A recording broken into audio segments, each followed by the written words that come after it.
les ligatures. So even if it's a bit scary, let's start the video. And basically, what are we talking about when we're talking about les ligatures? Well, we're talking about two letters, some strange letters, you might say. This is the first one, and this is the second one. They are quite rare in the French language, but basically you can see them and you need to know what they are, and that's the reason why I've been making this little video. So the first one is this e dans la. Okay, so basically if you translate directly, it's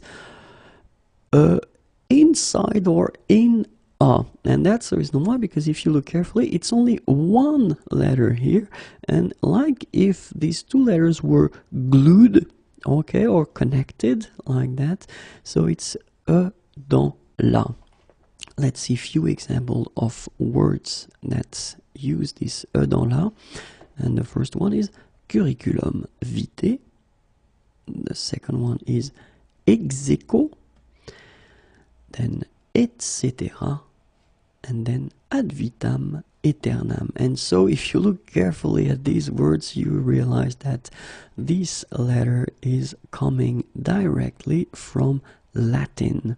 Okay, so and it's quite rare to see this letter in French language. Well, you've got here some examples, but I've been choosing the more common examples, because the other one probably you will never use them, or maybe never encounter them.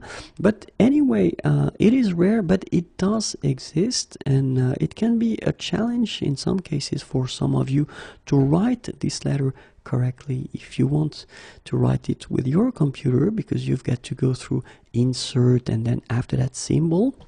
So basically it's up to you. If you want to write it correctly, you should put, of course, this e dans la. If you don't manage to put it, then just put a and after e.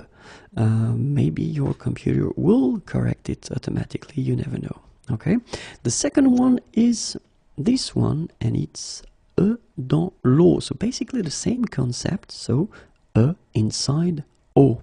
All right, so because it's only one letter here, and you get this o and e connected, like glued, okay, to each other. So let's see, because this one is actually used a bit more often, and I've been selecting few words, and the first one is un bœuf,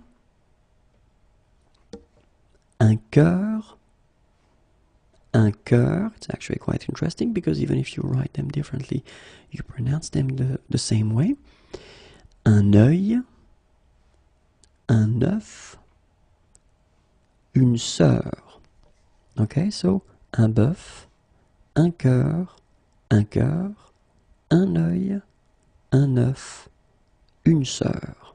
All right, so these words are actually not that rare, and we'll see exactly what they mean. The first one, un bœuf, okay, steer, ox, or then un cœur, heart, un œuf, egg, un cœur, is it choir?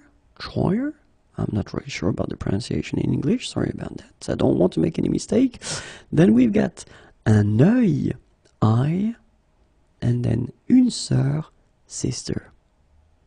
Okay, and this letter is actually more often used, okay, than the previous one, and then it's, well, basically it will be exactly the same challenge if you want to write it correctly with your computer, whether you try to find this letter by inserting a symbol, okay, or then you just put O, and then after that you will put okay. Technically it's a mistake, but then basically if you cannot make in another way, then just write it O and E, okay?